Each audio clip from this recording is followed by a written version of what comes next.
Hello guys, আসসালামু আলাইকুম। আজকে ঘুম থেকে উঠে মনে মনে ভাবলাম আজকে কলিজা বোনা করবো। তার জন্য কলিজা ফ্রিজ থেকে বের করে সিদ্ধ বসিয়ে দিলাম।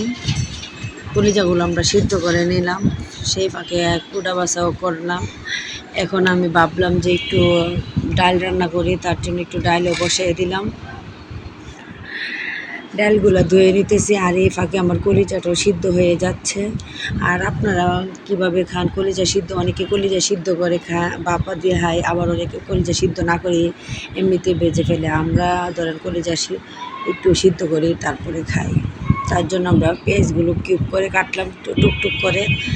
আর আমি কিভাবে রান্না করব সেই প্রসেসটা আপনাদেরকে একটু শেয়ার করব। আর এই যে দেখেন, আমি ডালের জন্য পেঁয়াজ কাটতেছি। হঠাৎ আমার মনে হলো যে ডাল একটু রান্না করব, ওই সময় আমি পেঁয়াজ কাটি না, এই জন্য ভাবলাম যে এখন আবার ডালের জন্য পেঁয়াজ রসুনটা কেটেই ফেলে তার সাথে টমেটো দিয়ে দিলাম। এভাবে আমাদের দিনটা চলে যাবে, রান্না বান্না নিয়েই ব্যস্ত থাকতে হবে।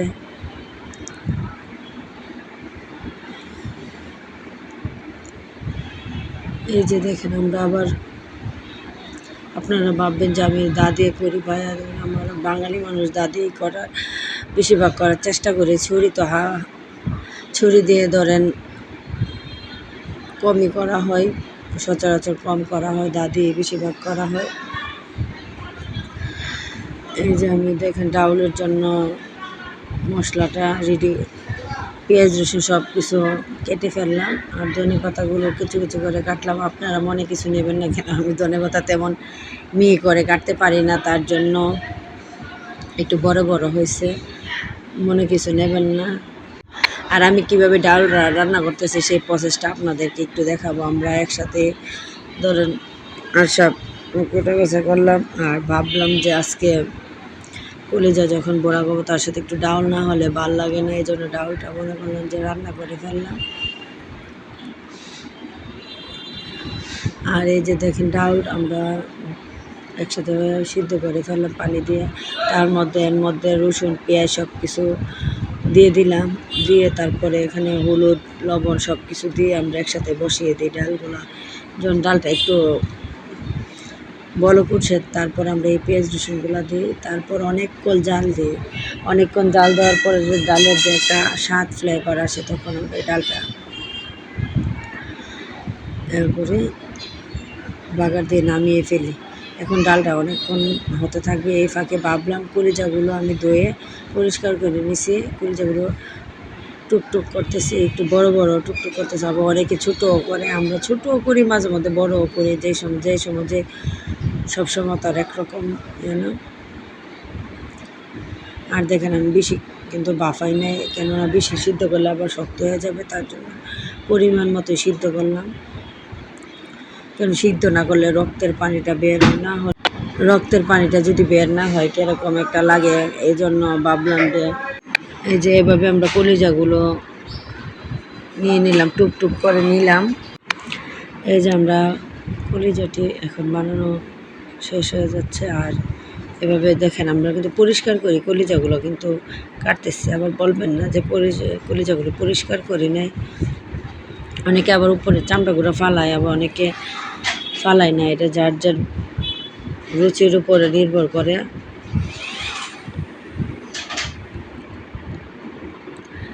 আর এভাবেই দেখেন, এখন আমরা ডালটা ফাঁকি দিয়ে ডালটা বাগারও দিয়ে দিলাম। এখন ডালটা বাগার দিতেছি রসুন পেঁয়াজ দিয়ে। আর আপনারা কী দিয়ে বাগার দেন সেটা কমেন্টে এসে জানাবেন। আমরা আমরা যেভাবে রান্না করি আজকে সেইভাবে আপনাদেরকে মূলত দেখানোর চেষ্টা করতেছি, শুধু আর কিছুই না। আর আমরা তো ওইভাবে ধরেন কি বলবো, ওইভাবে রান্নার ভিডিওগুলো দেখাতে পারি না যে আপনাদেরকে ওইভাবে সুন্দর বিনোদন দিতে পারবো। হাতের কাছে যা আছে তাই দিয়ে যতটুকু পারি ততটুকু দেওয়ার চেষ্টা করি, ভিডিও করার চেষ্টা করি। আর এই যে দেখেন, আমাদের ডাউলটা এখন ফাইনালি হয়ে যায়। এখন আমরা এটাকে বাগার দেব। এই যে এখন বাগারের প্রসেসটা হয়ে গেছে। এখন আমি দেখেন বসিয়ে নিলাম। এখন একটা বলক আসলে আর ধনে পাতা দিয়ে ডালটা উলে নামিয়ে ফেলবো। এই যে সেই ফাঁকে আমি আমার আগের মুরগির তরকারি ছিল, মুরগির তরকারিটা একটু গরম করে নিচ্ছি। আর এই যে দেখেন কলিজা রান্না করবো আর পোলাও করবো না, পোলাও রান্না করব না, তাই কি হয় কলিজার সাথে পোলাও না খেলে কলিজা বোনার মজাটাই বোঝা যায় না। তার জন্য ভাবলাম যে অল্প পোলাও রান্না করে ফেলি। আর এই জন্য পোলাওটা রান্না করে দেখেন আপনাদেরকে দেখাচ্ছি কীভাবে আমরা পোলাও রান্না করতেছি। আর আমরা অল্প পরিমাণে আজকে পোলাও রান্না করবো, কেননা বেশি মানুষ নাই, তার জন্য এই জন্য অল্প পরিমাণে এই পোলাও রান্নার কাজ চলতেছে।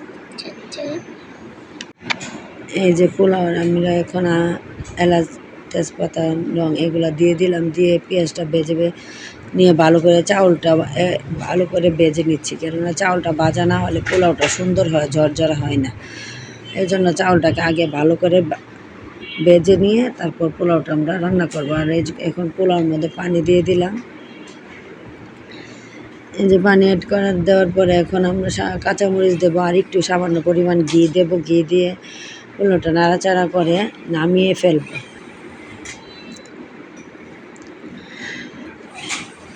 এখন আমরা দেখেন কলিজা ভুনা করবো। কলিজাগুলো এখন তেলের মধ্যে হলুদ দিয়ে লবণ দিয়ে ভাজবো প্রথমে, ভাজার পরে তারপরে এলাচ, লং, এলাচি দিব। আমরা সাধারণত যেইভাবে রান্না করি ঠিক সেভাবে আপনাদেরকে দেখানোর চেষ্টা করতেছি। আর এই যে দেখেন পেঁয়াজগুলোও দিয়ে দেবো একসাথে পেঁয়াজগুলো এখন ভেজে নেব। পেঁয়াজ আর কলিজা একসাথে ভাজবো, তারপরে আদা রসুন পেস্ট এগুলো দিয়ে একটু হলুদ মরিচ দিয়ে নাড়াচাড়া করে একটু ভেজে নেবে। ভাজার পরে একটু গ্রান আসবে, একটু ভালো করে ভাজতে হবে। ভাজার পরে ধরেন এখানে আমরা একটু অল্প পরিমাণে পানি অ্যাড করে দিলাম, বেশি পানি দেওয়ার দরকার নেই, অল্প পরিমাণে পানি অ্যাড করলাম। আর একটু জিরার ফাঁকি দিয়ে কলিজাটা নামিয়ে ফেলব। এই ফাঁকে ভাবলাম যে আমার একটু